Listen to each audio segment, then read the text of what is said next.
Alhamdulillah hari ini terima kasih untuk semua pemirsa yang selalu mensupport, mendoakan saya. Akhirnya bisa launching dan publish pertama kalinya di kampus tempat saya mengenyam ilmu dari S1, S2, S3 di Universitas Indonesia, khususnya ini di komunikasi FISIP UI di Depok. Sambil kerja, sambil ngurus anak, sambil suasana COVID, dan harus ada tugas-tugas lain juga yang diselesaikan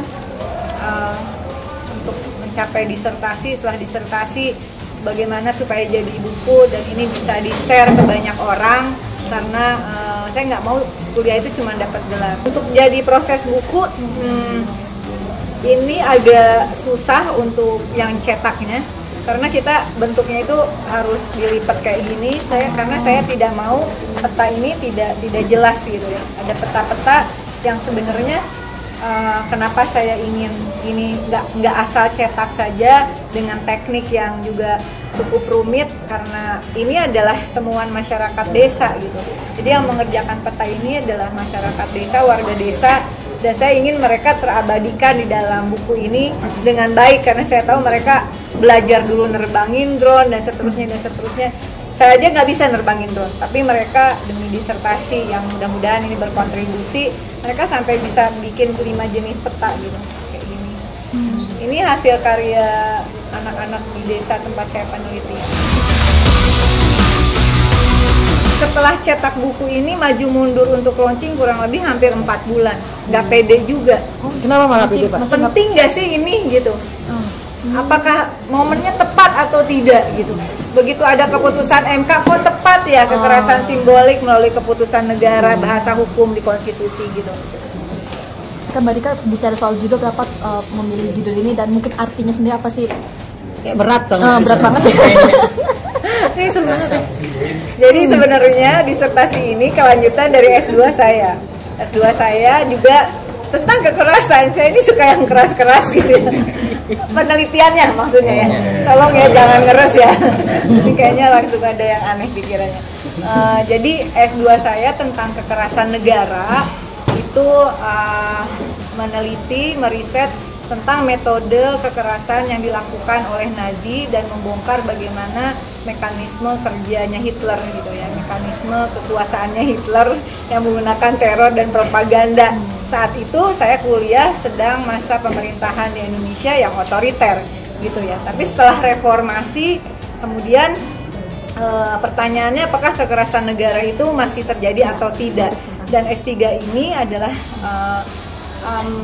mengingatkan kita semua, meskipun sudah masuk era reformasi, lebih demokratis, ternyata kekerasan negara itu mungkin tidak melalui kekerasan verbal lagi, tapi bisa saja itu terjadi. Kita seperti mundur ya pada pemerintahan yang otoriter, tapi sekarang pun terjadi kekerasan negara ini melalui yang disebut teorinya oleh seorang filsuf Perancis adalah kekerasan simbolik.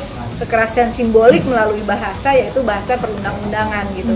Karena saya kerja di lembaga yang memang kerjanya adalah membuat undang-undang, saya mencoba membongkar dan mengkritik diri saya sendiri sebenarnya. Karena termasuk di sini bagaimana undang-undang itu kemudian melakukan kekerasan terhadap warga sebetulnya tanpa disadari kayak gitu.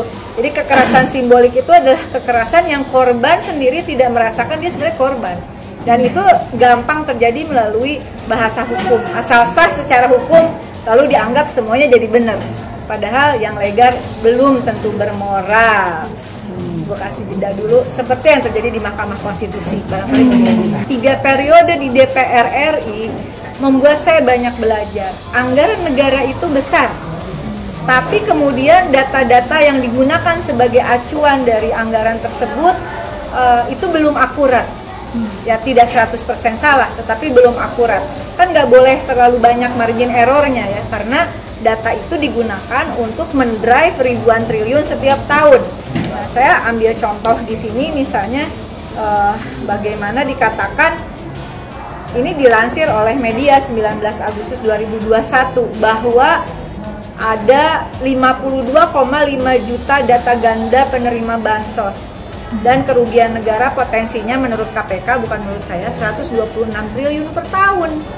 Ya ini kan anggaran duit loh, bukan daun sih. Ini duit dan Dan sebenarnya kalau datanya benar, anggaran kita saya percaya cukup. Dan data yang kemudian saya teliti bukan hanya data untuk bantuan sosial. Sebenarnya saya nggak setuju. Nah, pilihan frasa bantuan sosial itu juga menurut saya mengandung kekerasan simbolik. Ya, ketika disebut bantuan seolah-olah rakyat itu dibantu, padahal bukan. Itu memang uang negara yang sumbernya dari pajak rakyat lalu masuk ke dalam program kesejahteraan sosial gitu. Makanya tidak bisa sebetulnya disebut bantuan sosial. Kalau bantuan sosial, dia seolah-olah rakyat itu menjadi ngemis lah gitu.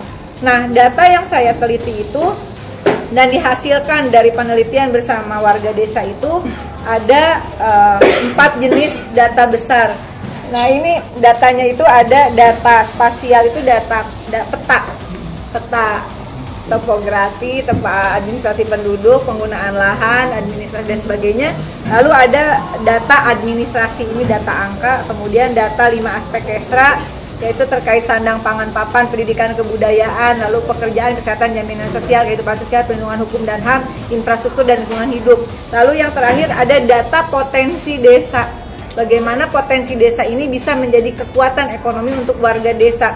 Termasuk di dalamnya ada 45 komoditas pangan. Jadi dalam satu desa butuh cabai berapa kilo per bulan, butuh ikan asin berapa kilo, 45 jenis, termasuk tiap rumah. Dan itu ada titik koordinatnya, karena kita menggunakan drone. Yang menerbangkan drone itu warga desa yang dilatih oleh teman-teman dari kampus, begitu didampingi mahasiswa-mahasiswa. Aplikasi yang digunakan juga temuan dari IPB, model pendataan ini temuan dari IPB University juga. Lalu kemudian akhirnya nanti terjadi integrasi antara data peta dengan si data angka yang sensus dan sebagainya, tapi yang melakukan warga. Ternyata bisa. Kita sering nggak percaya sama orang desa dan sebagainya, padahal kita lupa kita semuanya orang desa, orang kelurahan. Nggak percaya, lihat aja KTP lu.